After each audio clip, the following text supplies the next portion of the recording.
Welcome to a special interview series commemorating 40 years of Lambda Scholarship Foundation Canada.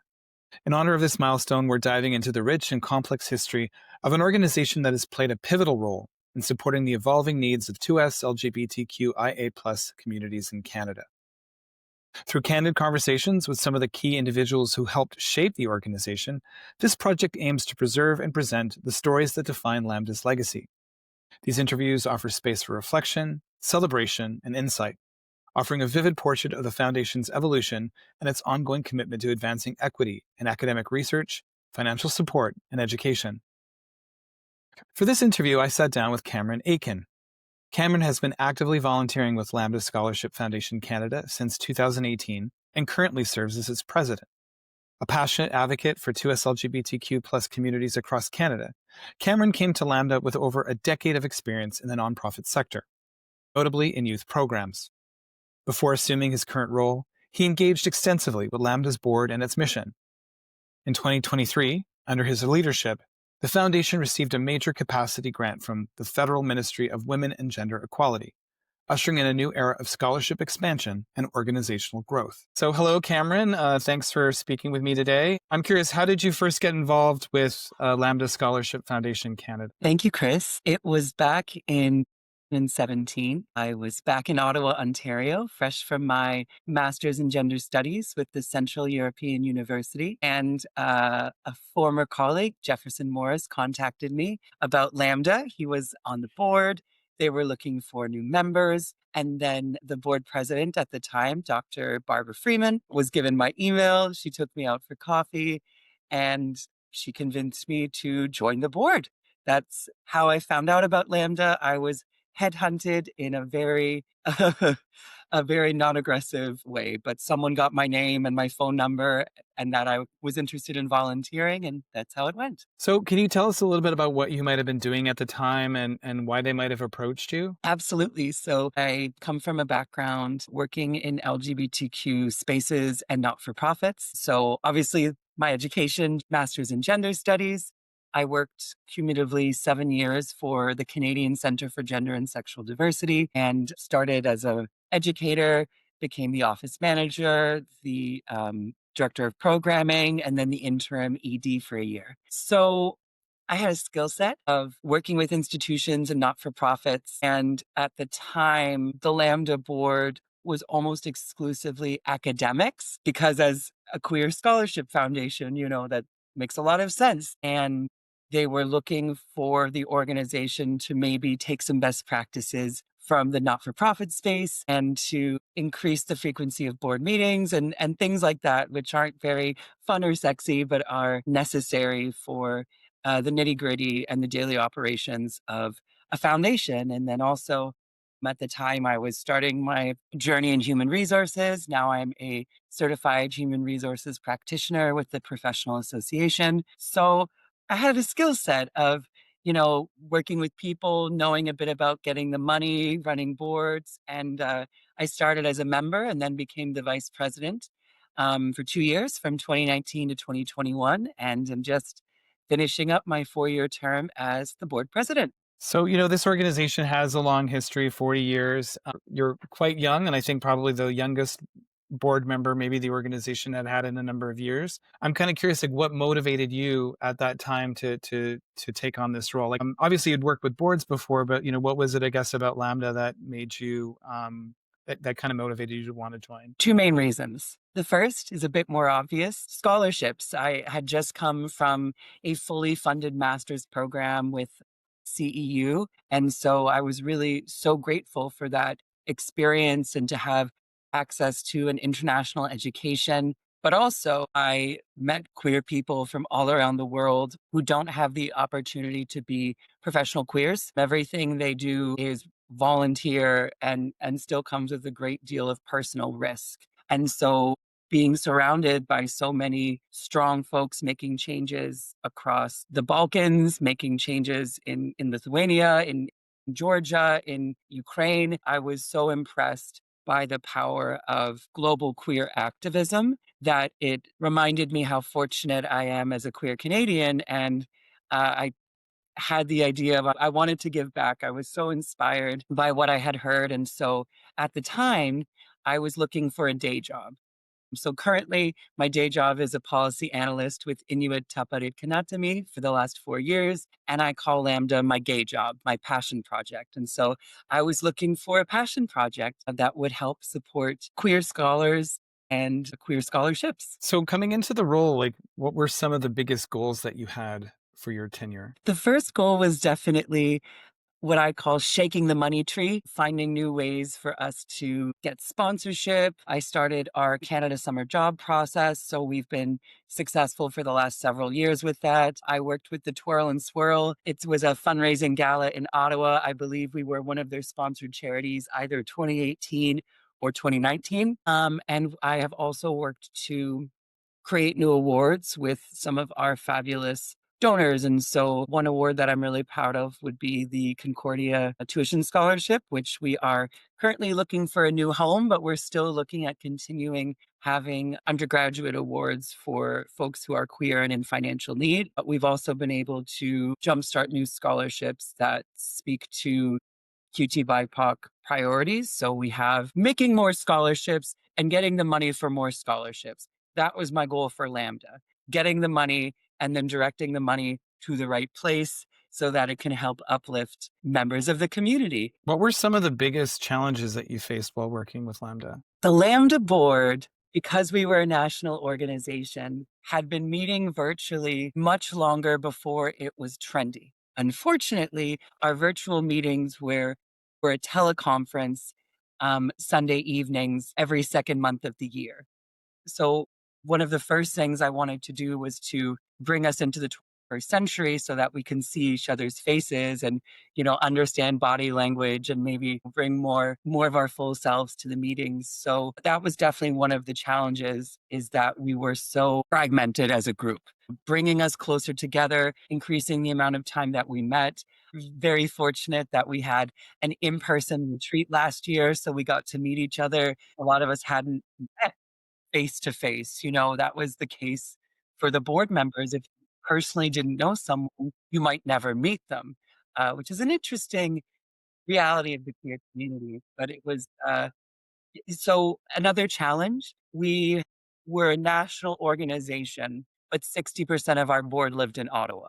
So trying to reinvigorate that purpose, and we're doing a lot better now. I believe at last count we have 2 board members in Ottawa, we have 2 board members in Montreal, and then we have 1 board member in Toronto, 1 board member in BC, 1 board member in Alberta. So we're doing a bit better. We have 4 provinces instead of two, 2.5. And the final challenge would be the changing landscape. 20 years ago, Lambda was actually at first denied our registration number with the CRA because even though we had been operating as a foundation for many years, it wasn't clear to them that an explicitly queer organization should be granted charitable status, because that was the only difference from what we did supporting queer scholarship opposed to supporting scholarship. So we had to fight to get charitable status. And at the same time, universities would not allow us to directly fund students. So we funded scholarship in the hopes that a lot of the scholars had lived experiences themselves, but we couldn't explicitly say that.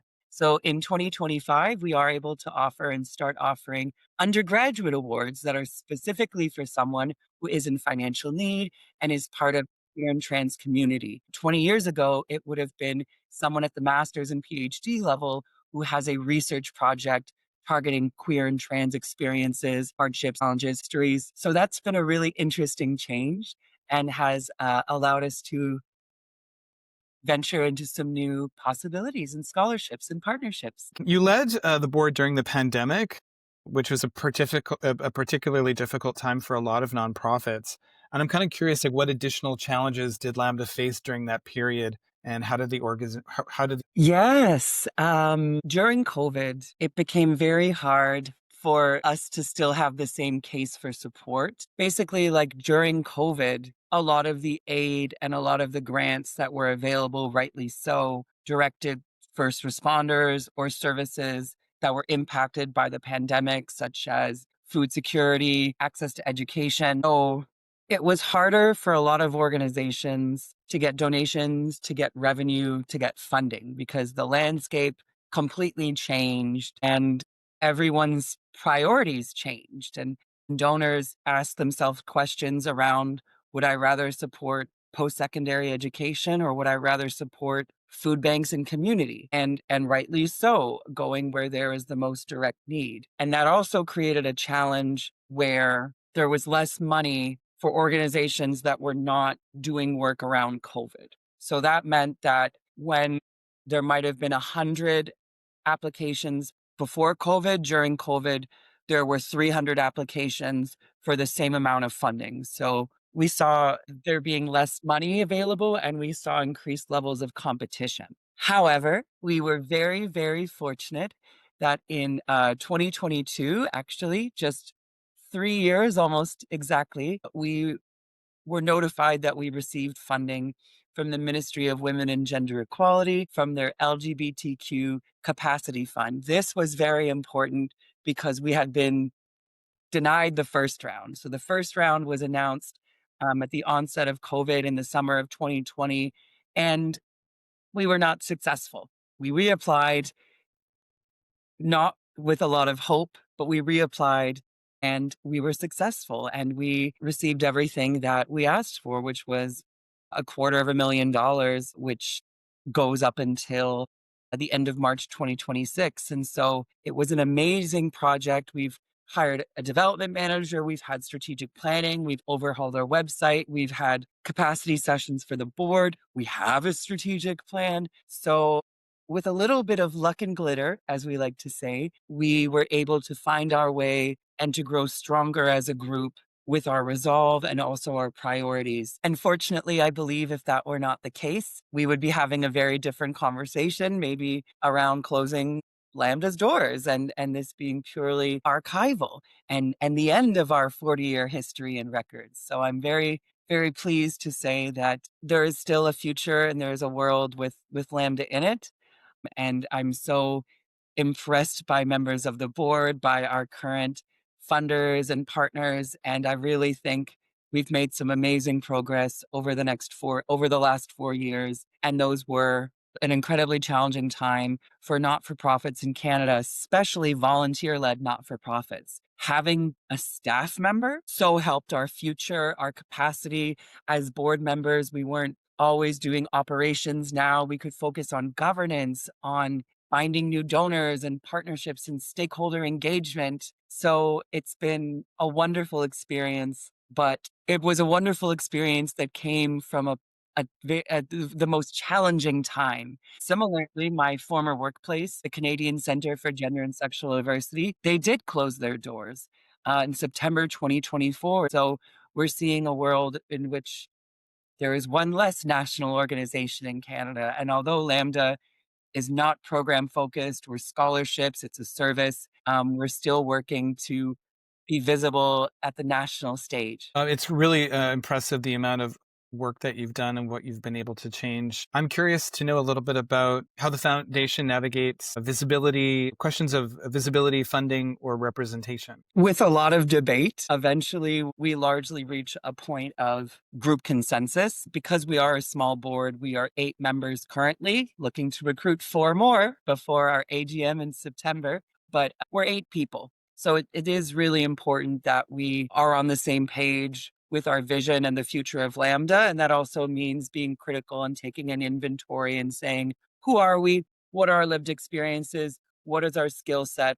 What do we have? What do we not have? We have prioritized as a board trying to specifically have new awards that target QT BIPOC communities. As we were doing an audit of a lot of our past winners, we didn't see the amount of diversity that is reflected in the Canadian population. And so that is something that we noticed just looking at our own records. And we've been very impressed with the success of the awards that we've had at both McMaster University and the University of Ottawa Common Law faculty that target these experiences. And we're trying to have more partnerships to support that. 8 people can only have so many intersecting identities. That's partially why we're trying to increase the board. I would say we've been mostly invisible. I would say that's actually been a challenge of making the board more visible, not just online, but with community organizations, with events, with their own fundraisers. I joined Lambda, I think, during a bit of a lull. And so that has been a huge goal that I think we've made progress towards being more visible, being more publicly accountable, and being welcomed in these spaces. But if you Googled us 10 years ago, I don't know what you would find. You would not necessarily find a strategic plan, an annual report, an up to date list of who's on the board. So we've been doing our best to make it clear we are the Lambda board. Here are our funders and supporters. And please get in touch if you want to help grow and expand our mission. You mentioned a couple times that there is a new strategic plan for Lambda for 2025 into 2030. Can you tell us a little bit about Lambda's priorities over the next 5 years? Absolutely. So, as we look to the future, funding the future, as we like to say, there are a number of areas in which we would like to grow. The first is our capacity. So, growing the Lambda board, having new opportunities for volunteers, and having executive committees within the board to help move forward items of governance, relating to finance, relating to recruitment. So, we've been building ourselves up. Part of this has been a review of our bylaws and our articles of amendment so that our new direction that we would like to take, we are legally able to do so. There are still some surprises to be announced on the horizon, but we've updated our bylaws on our articles of amendment so that we can start offering support to queer students and scholars beyond just scholarships. And I'll leave that there for now. Finally, we are looking to develop more partnerships with community-based organizations to support future scholarships. We have some awards that are currently under development that are partnered with a community organization and not a post-secondary institution, because that was the best way to work with the donor and their vision and to have a transparent process. So we're looking at how can we do this work with universities and colleges or with community organizations. Finally, we are moving away from having endowments that are controlled by universities. We want more access and control over funds raised in the long term. And so we are looking at community foundations and donor advised funds such as Veritas, so that as we move forward, we have the ability to move money around as the Lambda board and supporters and donors see fit. You mentioned that Lambda is working to ensure diversity and inclusion in its awards. I know that also Lambda made a commitment to address systemic racism in Canada in the work in 2020. Can you speak a bit about that work? Absolutely. That statement was spearheaded by Dr. Patrizia Gentile, who was the Lambda board president at the time. And so, looking at what was happening in Canada and North America related to police violence, related specifically around Black and Brown bodies, we were looking inward and saying, how can we be part of the solution and not the problem? And this really helped guide our strategic direction. For a long time, we would take a lot of direction from our donors and our funders. And with this statement, we suddenly had a new goal to say this is what our priority is. Our priority now as an organization is to have more targeted investments to support these intersectional communities and different lived experiences than perhaps our awards have supported before. We were very fortunate that we've received several donations to support this and the new awards at McMaster University and the Common Law faculty at Ottawa U. And we're looking at continuing those awards and co-funding them, meaning that we'll use some of our donations and some of our unrestricted funds that Lambda has to continue supporting these awards. We're not yet sure when the sunset will be or if we'll end the partnership with McMaster and look for another host unit, but we are prioritizing this. I think if you look at the first generation of Lambda Awards, they acknowledge amazing scholars and activists such as Nicole LaViolette, such as Dr. Gary Gibson. There are the Candace Graham Writing Award. And as we move forward, we're not so much remembering specific individuals, but looking to support members of our community who face the most challenges and have less access to resources. At its core, Lambda is about reducing student debt and allowing folks to be part of a network of excellence that values their lived experiences and their scholarships. And we view that moving forward, a strong proponent of that is making sure that QT BIPOC communities also benefit from our donations, our donors, and our strategic direction. So I know now that you're coming to the end of your term as president soon, and I'm kind of curious, when you reflect back on your time with Lambda, what is it that you are most proud of? I have been thinking about this a lot, actually. I think I have 4 weeks, 5 weeks left. I am so impressed how far we've come. I don't want to say we're unrecognizable from when I joined the board in 2017, but we've evolved in such a beautiful way that has not just been driven by myself or by Darren Steele, our amazing development manager, or Janice Moreau with Imagination and Innovation, our strategic planner. It's also been driven by the board, past, present, and in some cases future, and some of the founding members of Lambda. I think we all have more pride in volunteering with the Lambda board. I think because our founding member, Gary Seeley, was such a strong character and a charismatic leader that he brought so many people and partnerships to the board because he was such a fabulous and exuberant human being. And that's sometimes a challenge for an organization when the charismatic leader steps down. It's a time to say, what is next? What is your new direction? I believe if Lambda had not received the grant that we currently have with the Ministry of Women and Gender Equality, our conversations would be around protecting the Lambda legacy as we're preparing to close our doors. And I'm so fortunate to say we're still able to grow and expand the Lambda legacy. And I'm very proud of that. I'm very proud that our future is brighter than when I joined the board in 2017. And that is a group effort that there are so many folks to thank, especially Dr. Barbara Freeman, who's a constant supporter still of our board and our mandate. So I'm most proud that the future for Lambda is a story to be written. As you step down now, there'll be other people stepping up, and I'm kind of curious, like, what advice would you give to those who will be continuing this kind of work now? Try and see if we can meet outside of Sunday evenings. That has been such a challenge over the last 8 years. I can't tell you how many spare bedrooms or hotel rooms I've taken Lambda meetings from in the summer. A lot of us are at cottages. So a bit tongue in cheek, but if we could not meet on Sunday, that would be great. My legitimate suggestion would be, as you look towards new partnerships, new awards, new endowments, please have the same care and dedication towards the historical awards. I'm so impressed by the amount of work that was involved to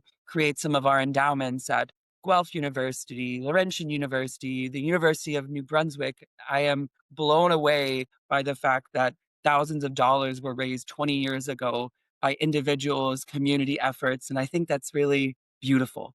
So honor the history of Lambda, honor the volunteers as you look towards the future, keeping in mind that we really are a team because we're volunteers. As the board president, it's your job to motivate and to delegate and to keep the momentum going. That hasn't always been easy, especially during a global pandemic, but we've done our best to keep our chin up and to stay focused because for all of us on the board, this is our passion project. We wouldn't meet at 8 o'clock on Sunday evenings if we didn't genuinely enjoy what we're doing and the people that we work with. So honor and respect everyone's time. And at the end of the day, even as the board president, I am just a volunteer, another volunteer for Lambda. Well, Cameron, I want to thank you for taking the time to speak with us and for sharing your memories. We hope that these stories inspire and deepen your understanding of Lambda Scholarship Foundation's legacy and enduring impact.